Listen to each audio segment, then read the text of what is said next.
Well, there's a bit of a mess. So we're up to NorCal 40B, session 12, and we're about to put in the crystal filter. We'll first take a quick look on the band and see if there's absolutely anything or a little of something, I believe. So this is about 706, I think we said 606, 7069.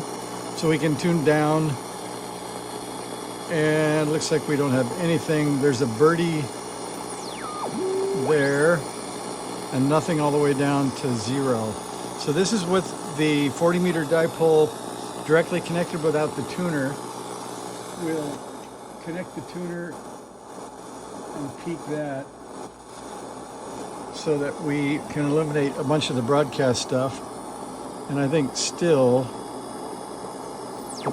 there's the birdie. We'll talk about the trap for that later. So completely empty. And then just to be sure, we'll take a look up here on the ICOM 735. So I switched the antenna over to the ICOM. We'll turn this off. And we'll go up to 7. And then we'll tune down. And you can see just a bunch of local QRM and a couple of digital stations. So I think I'm just being swamped completely by noise. So what we're getting into now is session 12 is the crystal filter. It's surprisingly simple. We put a jumper from C9 over to L4 to get rid of the whole crystal filter building problem. Turns out it's only 2, 4, 6, 8 parts. And they're all 270 picofarad caps, and they're all the same matched 4.915 crystals. So I think we can get right to it. Here are the parts. There are the capacitors marked 271 for 270 picofarad.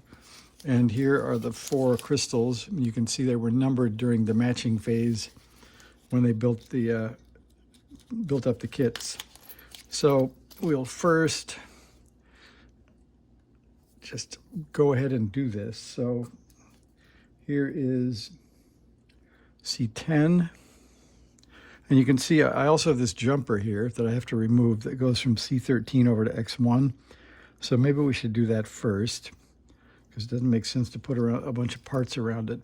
So let's turn it off. We'll pull the plug, pull our temporary antenna out, and pull off the speaker lead. We'll flip it over and pull off that fat jumper. So we'll grab the solder sucker and soldering iron is hot.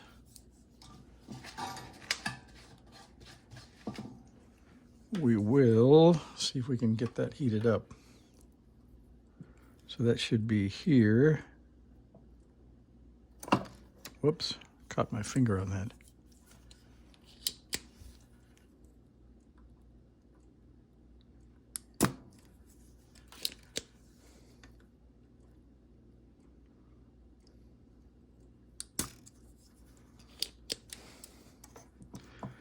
Pulls out most of the solder.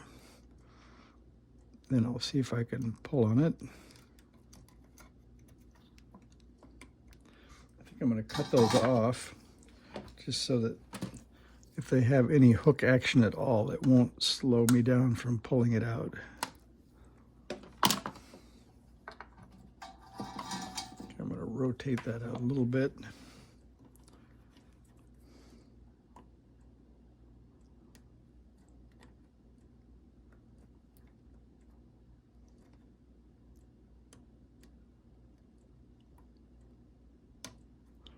I got that one. I think I heated the wrong one there at first. And then we'll clean those up.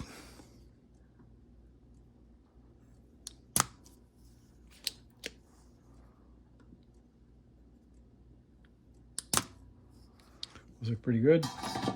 All right, then we can go about stuffing in some parts. I think this might be a good way to put it. All right, and we've got like I said, C10.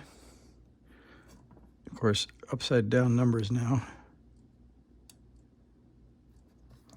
So there is C10. And we have C11. Like that.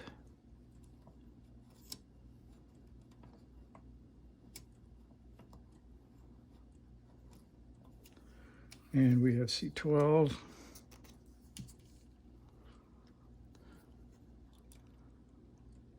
All nicely silk screened here in a row.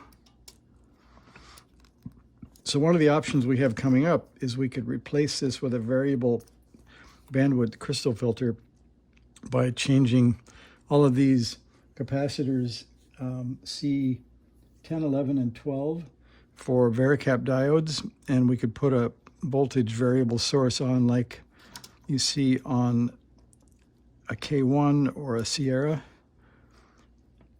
So that was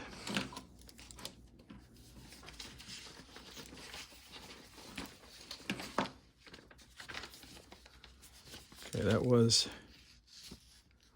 C10, 11, 12, and 13, right? 10, 11, 12, 13, so we can tick those off. Now we need X1 through X4, and we should be able to be in business with a crystal filter here. These came packaged in a nice bag.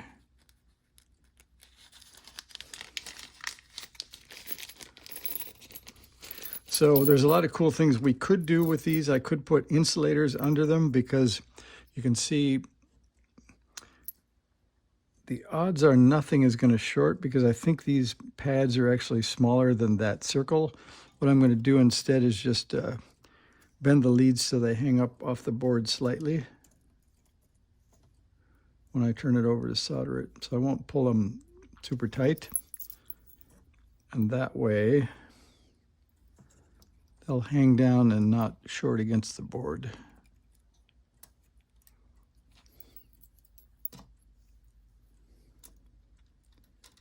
So there are 4 in the crystal filter.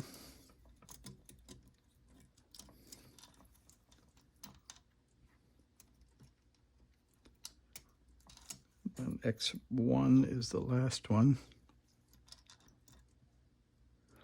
And then the mystery will be is if we populated the crystal filter with X1 through X4 and X5 is in the BFO, I think we will find, let's look. Yeah, we'll find one more here on the transmit mixer. So that's the one crystal that's left. I'll put that back in the tray. So we can flip this over and solder those in and quickly power up and give it a shot. I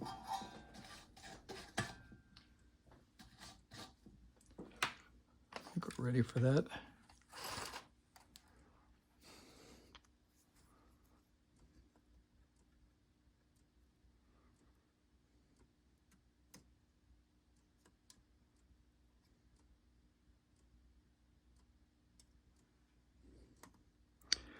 I do wait for that little pop where the solder gets pulled down the hole. So if you think I'm staying on too long, I'm only staying on long enough to where it actually flows down the hole, which sometimes feels like a long time, but this is a 60-watt iron actually, so it's fairly hot and stays fairly hot.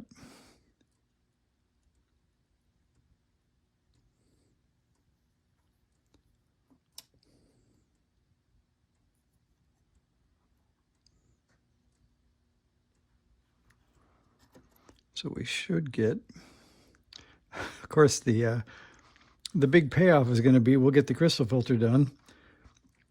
We'll turn on the radio and it'll sound more narrow, but there still won't be any stations to listen to.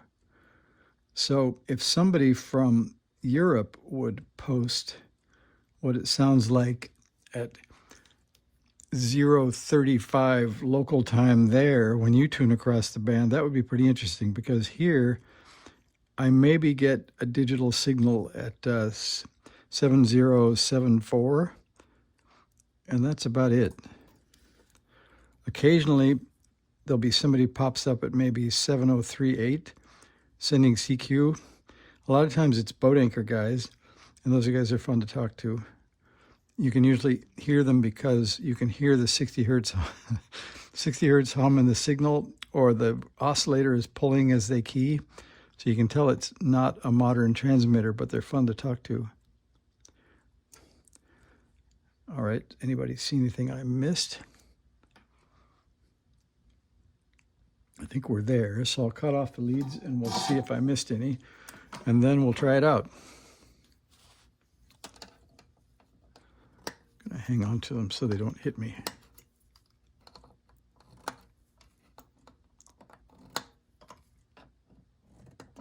I should have turned it over to look at it. I'm going to imagine that at least one of the crystals is slightly tilted, and you can take off points for that if that happens.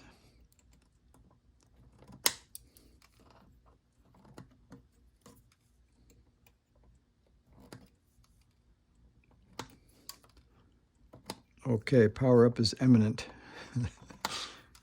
If we're lucky, signals still go through.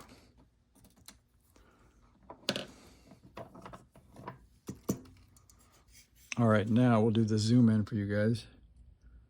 It looks pretty okay. I would say not the most beautiful. We'll see what this empty hole is and what this one is. Well, that's for the ground and the crystals. Well, they do look pretty crooked. I have to say I'll get low style points. They fell down a lot farther than I wanted. So I will heat up X1. I can live with 2 and 3, but I can't live with 4 and 1. So I'm going to heat up the inside lead on 4.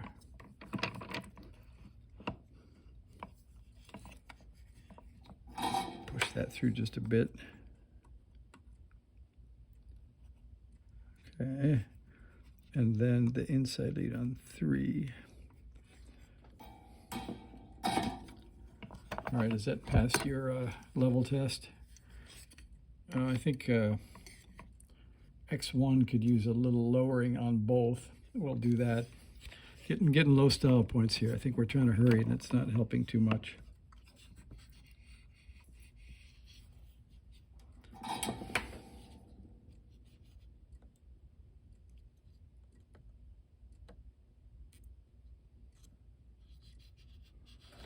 All right, well, by the feel of things, it feels better now. Yeah, I can live with that. All right, so I think I'll take a look on the schematic here and make sure that R1 and C3 are not involved. Otherwise, I think we're ready. So we did C10, C11, C12, C13, and we did the 4 crystals. And I don't see any other parts we need to try, so let's give it a shot.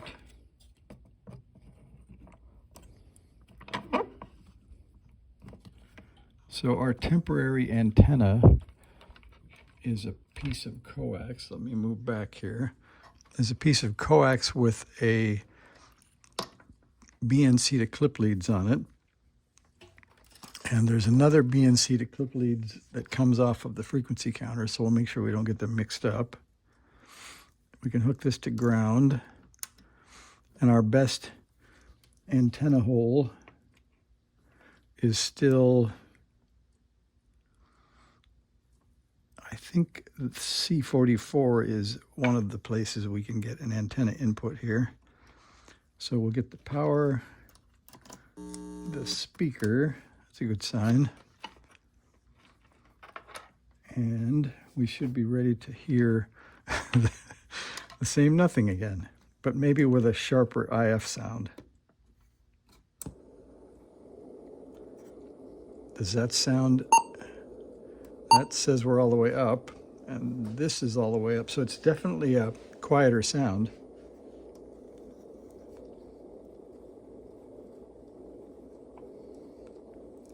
Now it's downright quiet.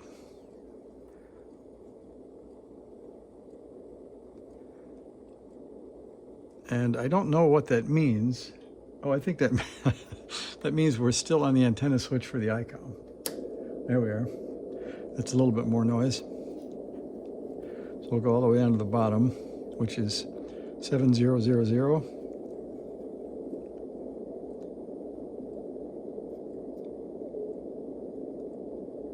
And I think getting rid of all that noise made me hear a little bit of something down in the weeds.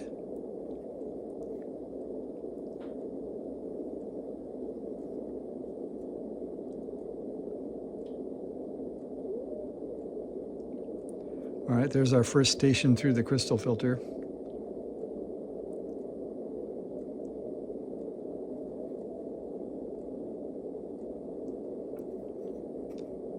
But it seems to have disappeared, so I'll go look up the band a bit.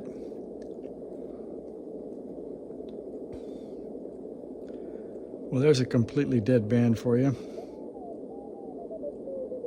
There we go.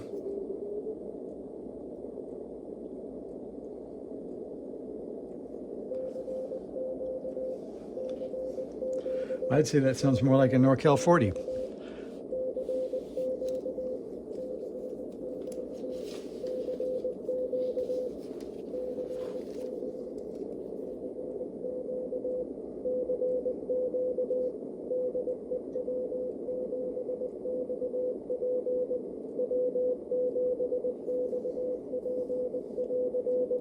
W7XP is calling CQ, but we have no transmit section, so I'm not going to call him back. So anyway, that's our demo. We definitely got rid of some noise. Let's see if giving the tuner a little peek brings him up a little bit. So I think that's what we have. So there is the NorCal 40B with the crystal filter.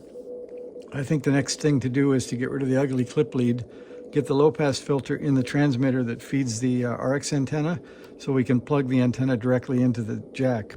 So that gets you through session 12. You should have a working receiver with a decent crystal filter. And when the band has got a little bit more action going, I'll show you what it sounds like and we'll play with it.